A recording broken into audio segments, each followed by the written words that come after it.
en un espai central. Estem al bell mig del port, de l'aeroport, amb un nus de comunicacions que permet tant a les mercaderies com a les persones una comunicació ràpida i eficaç, i per tant entenem que estem en un espai central.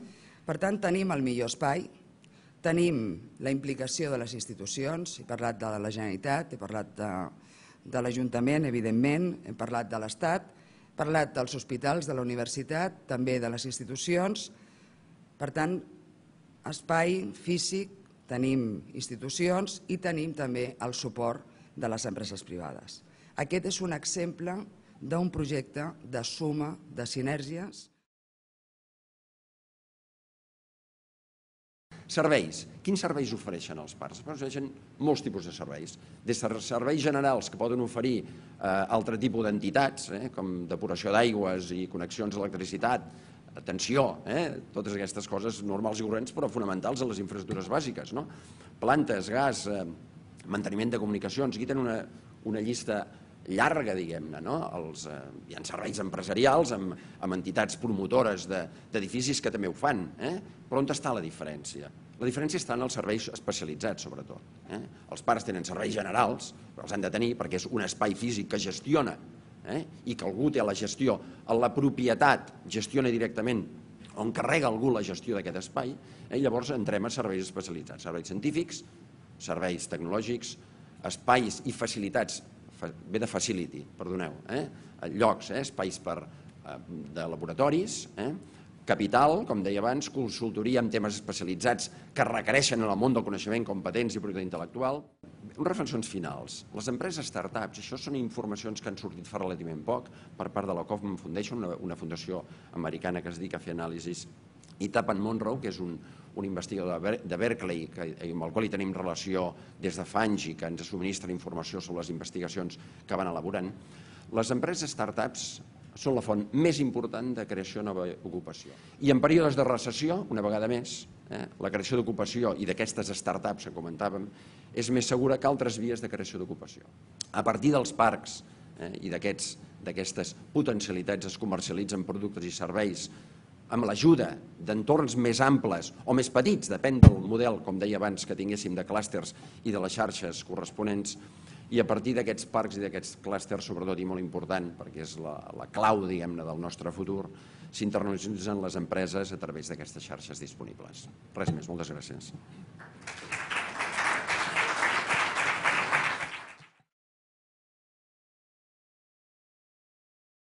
Però, com sempre, a l'MIT són els estudiants els que volen més. Sempre ens estan demanant, sempre ens compliquen la vida en el bon sentit de la paraula.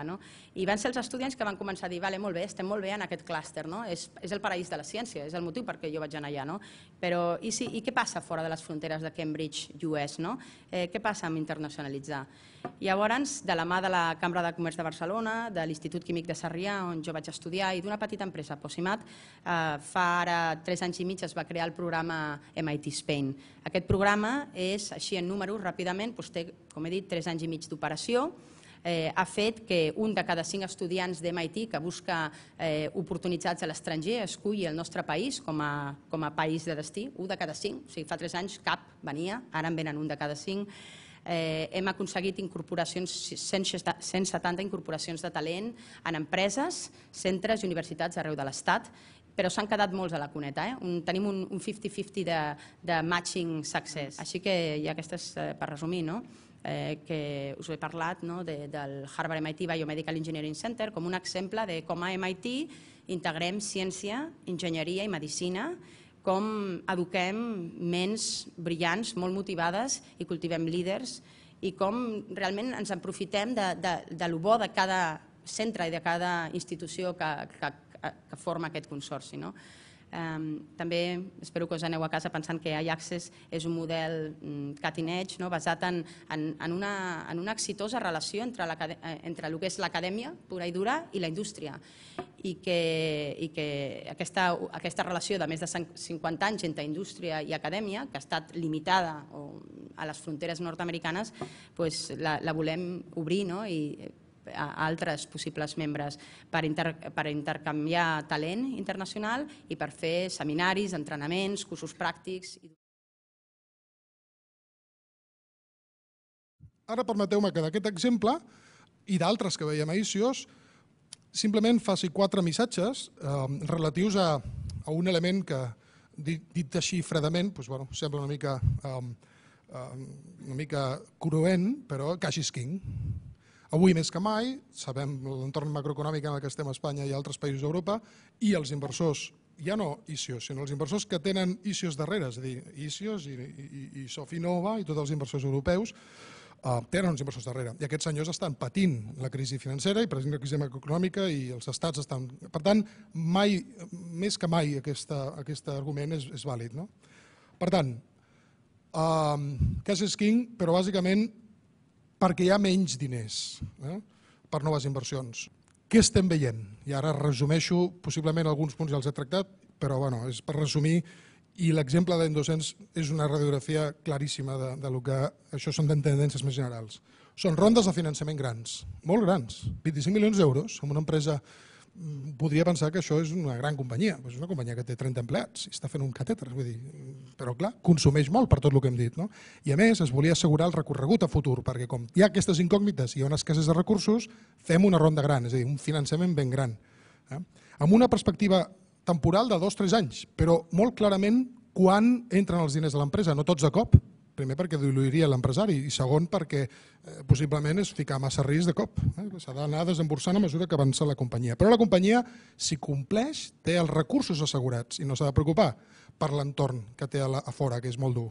I ara, la pràctica catalana. La pràctica catalana també ve fruit de tota l'activitat que fem.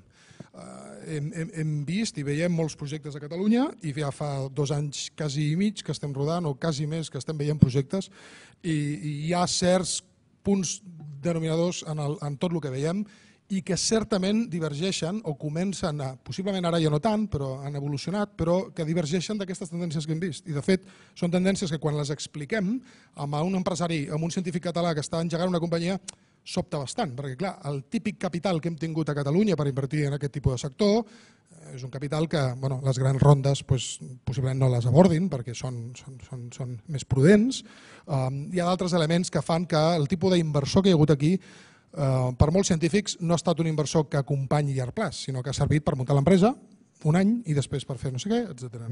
Però possiblement més a curt termini. Per tant, rondes de tamany menor, i per tant rondes més enfocades a què faré l'any vinent, punt. I quina fita assoliré l'any vinent? Si soc un spin-off que m'estic sortint d'un centre d'investigació, muntar l'SL, atreure els actius, contractar el personal, fer un Torres Quevedo, engegar, però més enllà de 12 mesos no, perquè clar, què passarà si jo amb el meu inversor, que és una família que conec d'aquí de Catalunya, li demano 4 milions d'euros, s'espantarà, no vindrà a escoltar-me, jo li demano 600 i 600.000 euros i després ja veurem.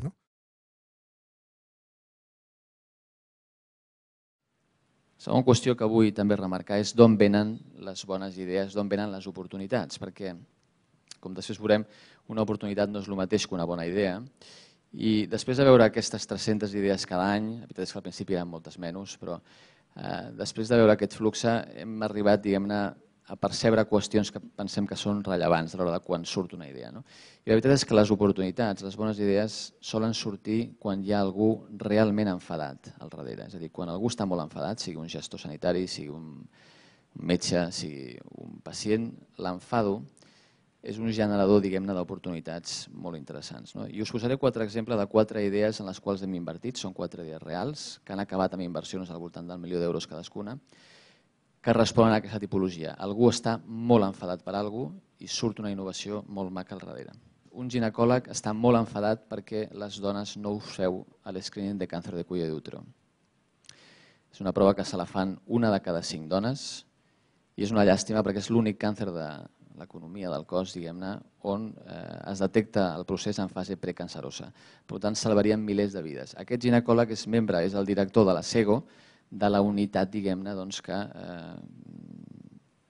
monitoritza aquest test.